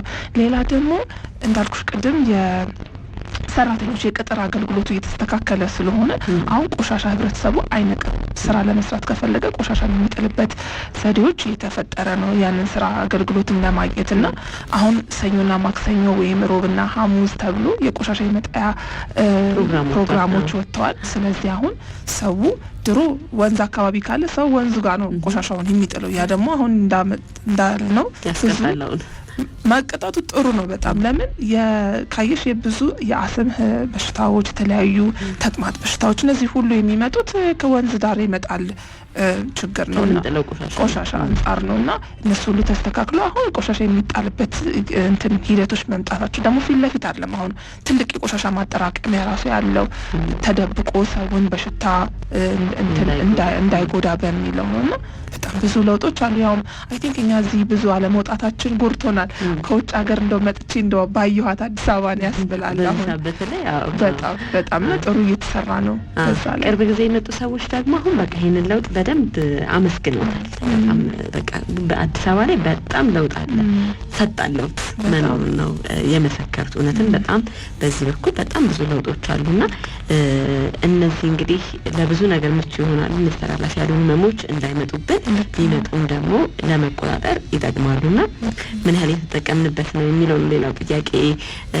ምን ያህል ታዝበሻል? ሰዎች አሁን እኔ አካባቢ ላይ ሰዎች እየተቀጣጠፉ ጧጧት የተነሱ የሚሮጡ ሰዎችን አያለው። ከዛ ደግሞ ማታ ላይ ወክ የሚያደርጉ በስራ ሰዓት በጣም ቁጭ ብለው ረጅም ሰዓት የሚሰሩ ሰዎች ከምሳ በፊትና ከምሳ በኋላ ወጥተው ወክ ያደርጋሉ። ተራምዶ ትንሽ በእግራቸው እንቅስቃሴ አድርገው ይመለሳሉና ሰው እየተጠቀመበት ነው። እንዴት ነው? ሌላም ደግሞ ያላነሳ ነው ብዙ የስፖርት መገልገያ ሜዳዎች፣ ማዘውተሪያዎች፣ የባስኬትቦል፣ የቮሊቦል፣ የእግር ኳስ መደረጉ በጣም ትልቅ ነገር ነው። ለምን አንድ ራሱ ተላላፊ ያልሆኑ በሽታዎች ሱስ የሚያመጡት ወጣቶች ላይ እሱ በጣም ትኩረት ማድረግ አለብን ብዬ አስባለሁ። ለምን አሁን ብዙ ጊዜ ካየን ወጣቶች ምን ሰራው የለም ብሎ በድብርት ውስጥ ነው እንግዲህ እሱ ውስጥ የሚገባው እና ፒር ፕሬዠር ደግሞ ከፍተኛ የሚሆንበት ምክንያት ያ ነው። አንዱ ተደብሮ ሲገባበት ጥሩ ነው ብሎ ያስቡና ሁሉም ወጣቶች ተገባብዘው ይገቡበታል። ግን አሁን ስናይ በጣም እንግዲህ ኢትዮጵያ እግር ኳስ አፍቃሪ ናት እንደምናየውና ደስ ይላል። መንግስት ይህንን ራሱ ትኩረት አድርጎ አስቡ የተለያዩ የእግር ኳስ ሜዳዎችን ማድረጋቸው አሁን ወደፊት የኢትዮጵያ እግር ኳስ ይስተካከላል ብዬ አስባለሁ። ለምን ታዳጊዎች ላይ በጣም እየተሰራ ነው ያለው እና በተለይ አሁን የልጄን ማስገብቻለሁ 5 አመቱ ነው በእግር ኳስ እንግዲህ ወደፊት ይጦረኛል ብዬ ብቻ ብዙ ፍላጎታቸውን የሚያሟሉበት ሜዳ መኖሩ ሌላ ደግሞ እንደዚህ በጣም በቃ አሁን ወጣቶችን እንዳልኩሽ ከሱስ የምንደብቃቸው አሁን ፒር ፕሬሸር እኔ እኮ ኳስ ተጫዋች ነኝ ኳስ እኮ እጫወታለሁ ብሎ እኔ ቤተሰብ በቃ ያስገባኛ ትልቅ ሞራል ነው።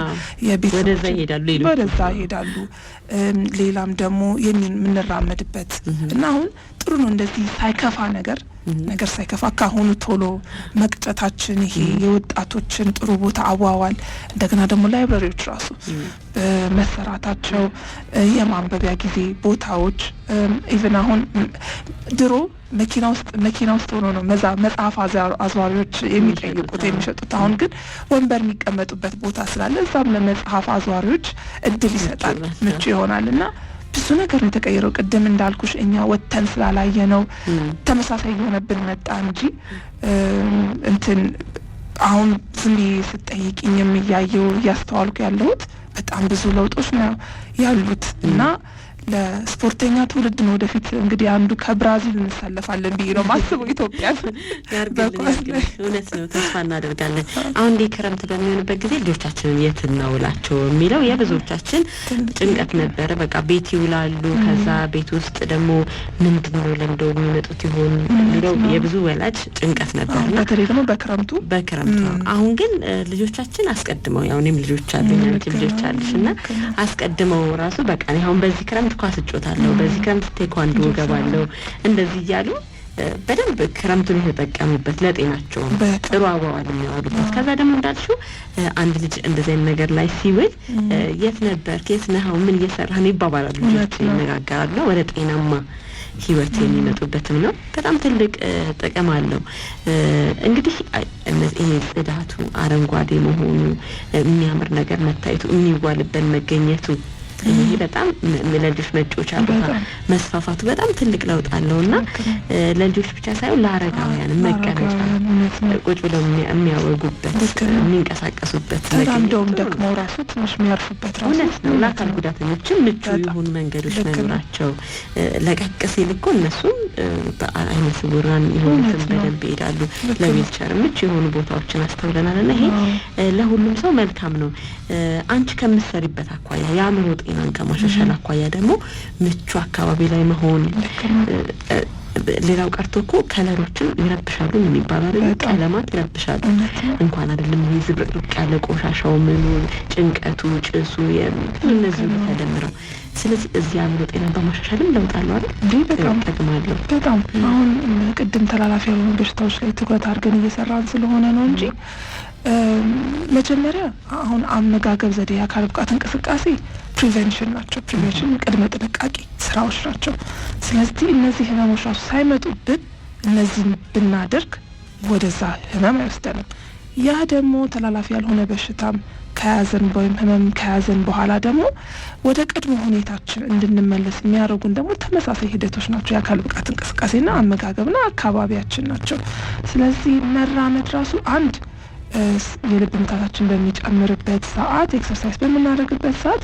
ጤናችንን እንከባከባለን ወይም ጤናችን ጥሩ ይሆናሉ ሌላ ደግሞ አካባቢያችን ጥሩ በምናይበት ሰዓት እንግዲህ ምንድነው አባባል አሁን ከፊቱ አይደለም የምናየው ነገር ጥሩ ሲሆን ጥሩ እንቀበላለን እኛ ደግሞ የምንሆነውን የምናስበውን የምንመገበውን ሌላ ነገር የለውም ሴሎቻችን ናቸው እኛ ስለዚህ እኛ ጥሩ በመናስብበት ሰዓት ሴሎቻችንን ነቃ ይላሉ ያውም ብዙ ጊዜ ምንድነው ካንሰር ላይ የሚባለው የነዚህ የሞቱ ሴሎች ወይም ዞምቢ ሴል ይባላሉ ካንሰርን የሚፈጥሩ ህዋሳቶች ማለት ነው እነዚህ ተስፋ የቆረጠ አንድ ሴል ቢኖርን በጣም ብዙ ሲተላለፍ ነው እንግዲህ ካንሰሩ ለመግደል የሚሄደው ማለት ነው ወይም ደግሞ ማይሆን ነገር ውስጥ የሚከተን አሁን ከሰማሽ ደግሞ ካንሰር ሰርቫይቭ የሚያደርጉ ሰዎች ስናይ ካየናቸው ተስፋ የማይቆርጡ ብርቱ የሆኑ ሰዎች ናቸው ብዙ ጊዜ ካንሰርን ብርቱ መሆን ምን ማለት ነው አሁን ብርቱ ስንል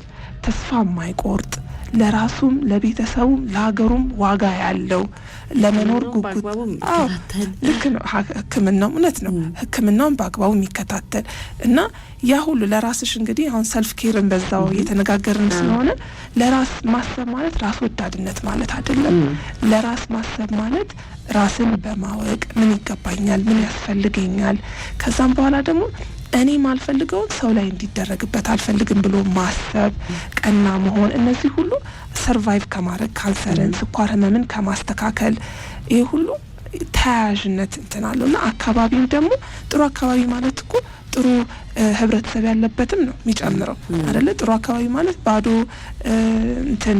አካባቢ ብቻ አይደለም ጥሩ ማህበረሰብ የሚወስነዋል ስለዚህ ማህበረሰብ ቢቀየር ወይ እንደዚህ ብለን እናስባለን ብዙ ጊዜ ግን ዋናው ራሳችንን ማየት ነው መጀመሪያ ከራስ አይደለም የሚጀምረው ሁሉም ነገር ከራስ ከቤት ከዛ ወደ ማህበረሰብ ስለሆነ የሚሄደው ተላላፊ ያልሆኑ በሽታዎች ያሉባቸው ሰዎች አንድ ማሰብ ያለባቸው ነገር ቀድሞ በልጅነታቸው ጊዜ እንደሚሮጡት እንደሚሄዱት አመጋገብ አሁን ብዙ ጊዜ ልጆቻችን አመጋገብ አንቆጣጠራቸውማ ለምን ካየናቸው አይቀመጡም ቤት በጣም ይንቀሳቀሳሉ ወይ ቤት ከቆለፍንባቸው ሶፋችን ይሰበራል ሲንቀሳቀሱ ካየሽ ስለዚህ ለዛ ነው እያደገን ስንመጣ አመጋገባችን እንደ ልጅነታችን እየተመገብን ግን አንንቀሳቀስም ስለዚህ ይሄን አካባቢያችን ለእንቅስቃሴ ቦታ ምቹ ማድረጋችን ለእንደዚህ ኢቭን ተላላፊ በሽታ ያለብን ሰዎች ራሱ እነዚህ ነገሮች ለመታደግ ወይ ባላንስ ለማድረግ ይረዳናል ማለት ነው ማህበራዊ ህይወትንም ማህበራዊ ግንኙነትንም ያስተካክላል አካል ብቃት እንቅስቃሴ የሚያደርጉ ሰዎች ከሌላው ጋር የመገናኘት እድል ሰፊ ነው ቦታዎቹ ምቹ ሲሆኑ የምንቀመጥበት ቦታ ላይ ሌሎችን የማግኘት እድል አለና ለማህበራዊ ህይወትም ይጠቅማል አይደል በደንብ አድርጎ ማለት አሁን እኔም በስፖርት ውስጥ ነው የምሰራለሁትና አንዱን በጣም የምወደው ነገር ማህበረሰባዊ ህይወት አለው ከደጋፊ ጋር ትገናኛለሽ ከስፖርተኛው ጋር ትገናኛለሽ እና ብቸኝነት የለውም እና ስትሰሪ ሰፖርት የሚያደርግሽ ኢንቫይሮንመንት ትልቅ ነገር ነው ስለዚህ ስፖርቱ የሚፈጥረው አሁን ኤሮቢክስ አሁን ጂም ስትሰሪ ብዙ ሰዎች አይደሉ ያሉት በዛው ስትተዋወቅ ያለሽ አንዱ ሲደክመው ስታይ በርታ ይዞ ስትይ በዛው የተዋወቅሽ ነውና ይሄ የአካል ብቃት እንቅስቃሴ የሚኖርበት ኢንቫይሮንመንት ሲኖር ህብረተሰቡን አንድ እያደረገ ነው የሚሄደውና እውነት ነው ማህበረሰብ ላይ ስንሰራ በዛውም የአእምሮ ጤናችንን በዛው እየተንከባከብን ያለ ነው ማለት ነው እውነት ነው እንግዲህ ሰው ማህበራዊ እንስሳ ነው ይባል የለ ያለ አንዳችን መኖር አንችልም እና ይሄንንም በማሳደግ በኩል መልካም አካባቢ ሲኖር አካባቢያችን በጣም የምንገናኝበት ሲሆን ለዚህም ጥሩ ይሆናል መልካም ነው በጣም አመሰግናለሁ ሀዊ እንቀጥላለን ማስታወቂያ ሰምተን ተመልሰን እንገናኛለን አድማጮች ጤናማ የተሰኘው ፕሮግራማችን ነው ያደመጣችሁ የምትገኙት አብራችሁን ቆዩ በዓለም ዙሪያ በሚሊዮን የሚቆጠሩ ህጻናትና ወጣቶች ከአይነት አንድ የስኳር ህመም ጋር እየኖሩ እንደሆነ ያውቃሉ? እነዚህ ልጆች በትክክለኛ ህክምና፣ በተከታታይ ክትትልና በቤተሰብ ድጋፍ ጤናማና ውጤታማ ህይወት ሊኖራቸው ይችላል። አይነት አንድ የስኳር ህመም የሚከሰተው ሰውነት በቂ ኢንሱሊን ማምረት ሲያቆም ሲሆን ለዚህም እስካሁን ድረስ አንድ ብቻ የሚባል መንስኤ አልተገኘም። አይነት አንድ የስኳር ህመም በፍጥነት የሚመጣ ህመም ነው። ከምልክቶቹ መካከል ብዙ ሽንት መሽናት፣ ከፍተኛ ጥማትና ረሃብ፣ ክብደት መቀነስ፣ የእይታ ብዥታና ድካም ይገኙበታል። አይነት አንድ የስኳር ህመም ያለበት ልጅ ኢንሱሊን በየቀኑ መውሰድ የሚኖርበት ሲሆን የደም ስኳር ክትትል፣ ጤናማ አመጋገብ፣ የአካል ብቃት እንቅስቃሴና መደበኛ ህክምናዊ ክትትል ማድረግ ያስፈልጉታል። ብዙ ቤተሰቦች ልጅ ወደፊት ምን ይሆናል ብለው ይጨነቃሉ። ከአይነት አንድ የስኳር ህመም ጋር የሚኖሩ ሰዎች ሐኪም፣ መምህር፣ መሐንዲስ፣ ፓይለት ወይም አትሌት ሊሆኑ ይችላሉ። የአይነት አንድ የስኳር ምርመራ የህይወት መጨረሻ ሳይሆን አዲስ የጤና አስተዳደር ጉዞ መጀመሪያ መሆኑን ይወቁ። ይህ መልእክት የተዘጋጀው የኢትዮጵያ ስኳር ህመም ማህበር ከቼንጂንግ ዲያቤትስ ኢን ችልድረን ጋር በመተባበር ነው።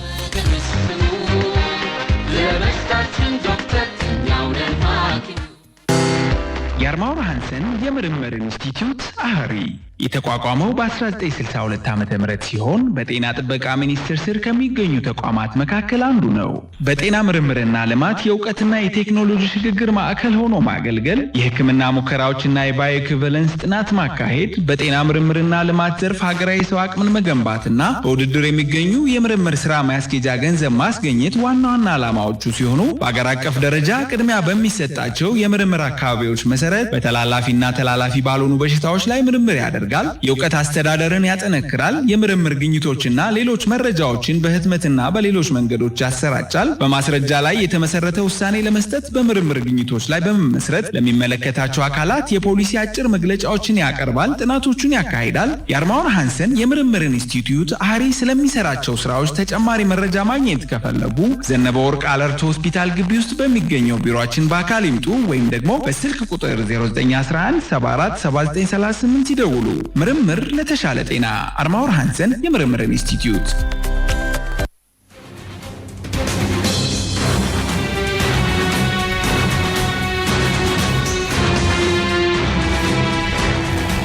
ተመልሰናል አድማጮች። አርማውር ሃንሰን የምርምር ኢንስቲትዩት እና የኢትዮጵያ ስኳር ህመም ማህበርን እጅግ በጣም እናመሰግናለን። በርካታ አድማጮች ናቸው ዛሬ በቴክስትም በአጭር የጽሁፍ መልእክትም እንዲሁም ደግሞ በስልክም በመደወል ምላሽ የሰጣችሁ። በጣም ነው የምናመሰግነው። ለመሸለም ራሱ ለማወዳደር ትንሽ ከበድ ብሎናል። አይ አዲስ ከጎራ፣ ጌታቸው ከሰበታ፣ አብዲ ከሰበታ፣ መስፍን ከቄራ፣ ታደሰ ካባዲና፣ ዛሊስ ካባዲና፣ አብዲ መሐመድ ከአርሲ፣ ተፈሪ ከካራ በአጭር የጽሁፍ መልእክትም በጣም በርካቶች ደውላችሁልናል። እናመሰግናለን። ጥያቄዎች አሉን። ሀዊ ያው የስኳር ህመም ላይ እየሰራሽ ስለሆነ አይ አዲስ ከጎረው ምንድነው ያለን መልሶልናል። ጥያቄ ነበረው የስኳር ታማሚ ነኝና ካሮት፣ ቀይ ስር፣ ድንች፣ ብርቱካን፣ አቮካዶ የመሳሰሉትን መመገብ እችላለሁ ወይ የሚል ጥያቄ ይጠይቁናል። እሺ አመሰግናለሁ። አሁን እኔ በተለይ እየሰራ ያለው ስኳር ህሙማን ላይ ነው። ጥሩ ጥያቄ ነው ለኔ። መጀመሪያ አንድ ስኳር ህሙማን ትልቁ ያለው ችግር በተለይ ኃይል ሰጪ ምግቦችን አዘውትረን በምንበላበት ሰዓት ስኳራችን በደማችን ውስጥ ያለው ከፍ ይላል ነው። ስለዚህ ይሄን ለማስተካከል አመጋገባችን በሳህን ላይ ዳያቤቲክ አሶሲዬሽን ወይም አሜሪካን ዳያቤቲክ አሶሲዬሽን ያወጣው መግለጫ ላይ በአንድ ስኳር ህሙማን አመጋገባቸው በሳህናቸው ግማሽ ክብ ሳህኗ አለቻል የምንመገበት ወይም አራት ማዕዘን መሆን ይችላል። የዛ ግማሽ አትክልት ነው መሆን ያለበት። አትክልት ማለት አበሳሰላችን ይወስነዋል። በዘይት ተቆላልቶ አሁን እኛ አበሻ አሰራራችን በደንብ በጣም አብስለን አትክልቱን እንደዛ አድርገን ነው የምንጠቀመው። በጣም ዘይት አቁላልተን ሳንሰራ በተለይ በራሱ ወዝ ወይም ደግሞ አንድ ሻይ ማንኪያ አድርገን በድስት ወይም በመጥበሻ አድርገን ብንሰራ አሪፍ ነው። ሌላ ደግሞ በአንድ አራተኛውን ሰውነት ገንቢ ወይም ፕሮቲን ስጋ፣ ምስር፣ ሽሮ አሰራራችንም እንደተባባል ነው ዘይት ያልበዛበት ከሆነ። ሌላ ደግሞ አንድ አራተኛው ቀደም ካልከው ድንች ወይም ደግሞ ገብስ ዳቦ ወይም ስኳር ድንች አንድ የሳህኗን መለኪያ አድርገን ብናደርግ የፈለግነውን መመገብ እንችላለን። ግን ዋናው አትክልታችንን ቅድሚያ ማድረግ። መልካም። ያው አለመብዛቱን በተለይ እነዚህ ካርቦሃይድሬት ኃይል ሰጪዎች እነ ድንች በዚህ መከራል ደግሞ ልኬቱም ይወስናል እኮ አይደል? ስኳሩ ዝቅ ካለ ደግሞ ማስተካከልም ተገቢ ስለሆነ ከሕክምና ባለሙያ ጋር መመካከር ያስፈልጋል። ሌላው ጥያቄ ሽንት ቶሎ ይመጣል፣ የአይን ብዥታ አለ፣ የራብ ስሜት አለ የሚል ተስፋዬ ታደሰ ከአስኮ የጠየቀን ጥያቄ ነው። እነዚህ የስኳር ምልክት ሊሆኑ ይችላል አይደል? ልክ ነው። ያንን ለማወቅ እንግዲህ መመርመር ያስፈልጋል። ማለት ነው። እንግዲህ ተስፋዬ ታደሰ ከአስኮ በአጭር የጽሁፍ መልእክትን የጠየቀን። ስለዚህ ቶሎ ወደ ሕክምና ተቋም መሄድና መለካት ሕክምና መጀመሪያ ያስፈልጋል። የዛሬ ተሸላሚዎቻችን አያድስ ከጎሮ፣ ጌታቸው ከሰበታ የመጀመሪያ ደዋዮቻችን ናቸው። አዘልሽ ከአባዲና እነዚህ ሶስቱ ተሸላሚዎቻችን ይሆናሉ ማለት ነው። 100 ብር ካርድ እንሸልማቸዋለን። እጅግ በጣም ለምናመሰግነው እንግዲህ ህይወትን ማሻሻል ነው፣ አካባቢን ማሻሻል የጤና ወጪን ይቀንሳል፣ ምርታማነትን ያሳድጋል፣ እንዲሁም ደግሞ ቤተሰብንና ሀገርንም ከበሽታ ጫና እንዲላቀቁ ያደርጋል አይደል? በመጨረሻ እድል ስጥሽ ሀዊ መልእክት ካለሽ። መልእክት ያለኝ አሁን የኔ የራሴ የስነ ምግብ አማካሪነት ድርጅት አለኝ። ጤናማ ነፍስ ወይም ሄልዚ ሶል ይባላል። የስኳር ህሙማን፣ ውፍረት ያስቸገራቸው፣ ደም ግፊት ያላቸው ስፖርተኞች፣ አትሌቶች ጋር አመጋገባቸውን ዘዴ በማስተካከል አቋማቸው ጥሩ እንዲሆን እየሰራው እገኛለሁ። ስቁጥሬ በ0913 967592 0913 967592 በመደወል እረዳቸዋለሁ ብዬ አስባለሁ። አመሰግናለሁ። በጣም እናመሰግናለን። እንግዲህ እነዚህ ስልክ ቁጥሮች በመደወል ሀዊ ማግኘት ትችላላችሁ። አድማጮች ከኛ ጋር ለነበራችሁ ሁሉ እጅግ በጣም ነው የምናመሰግነው። ጤናማ የዚህ ሳምንቱ በዚህ ተጠናቋል። ሳምንት ሌላ ርዕሰ ጉዳይ ይዘን በድጋሚ እንመጣለን። ጠብቁን የምንለው ዳሰሳ ይቀጥላል። ከኔ ጋር የነበረን ቆይታ በዚህ ይጠናቀቃል። ማቴዎስ ወንድ ፋውንዴሽን ከፋና ሚዲያ ኮርፖሬሽን ጋር በጋራ በመተባበር ነው ይህንን ፕሮግራም ያቀረቡላችሁ። አዝሪ ታምሩ ከእናንተ ጋር ቆይታ አድርጌያለሁ። እስከ ሳምንት በጤና ያገናኛል።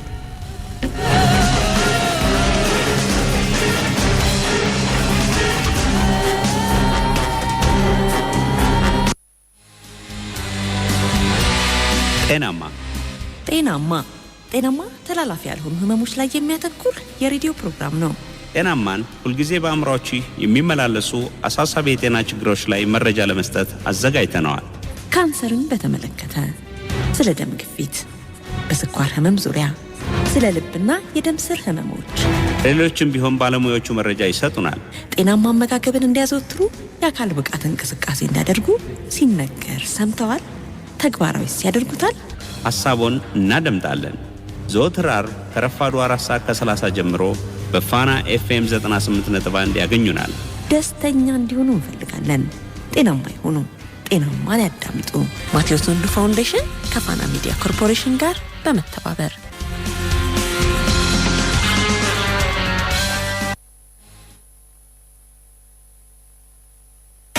አዲስ ዩኒቨርሲቲ ተመራቂ ነኝ። ዛሬ ስራ እንዳገኝ ሊረዱኝ የሚችሉ 3 ሰዎች አግኝቼ ደስ ብሎኛል። ስልካቸውን ሰጥተውኛል። አሪፍ እድል ነው ለኔ። 09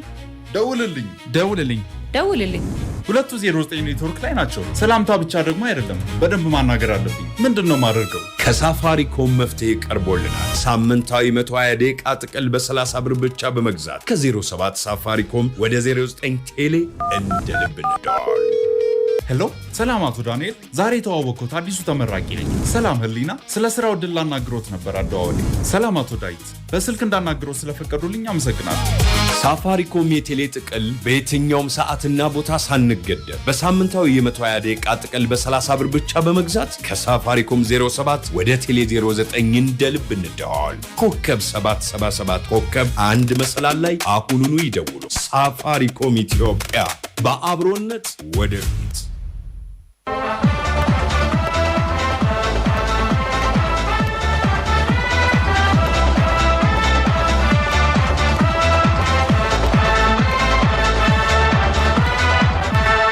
ብሪታንያም ህብረትን ጠልታም ከአውሮፓ ህብረት ከተነጠለች 10 ዓመታት ተቆጠሩ። የሀገሪቱ የፖለቲካ አለመረጋጋትም ባለፉት 10 ዓመታት እንደቀጠለ ነው። አዲስ ጠቅላይ ሚኒስትር በመለዋወጥ የብሪታንያን ኢኮኖሚና ፖለቲካ ለማረጋጋት የሄደችባቸው መንገዶች ሁሉ መፍትሄ አላዋለዱም። ተመሳሳዩ አካሄድም ዛሬም የቀጠለ ይመስላል። ከሀገሪቱ የተመሳቀለ ፖለቲካ መስመር እኩል የኢኮኖሚ አለመረጋጋቱም ዜጎችንም መንግስትንም እየፈተነ ቀጥሏል።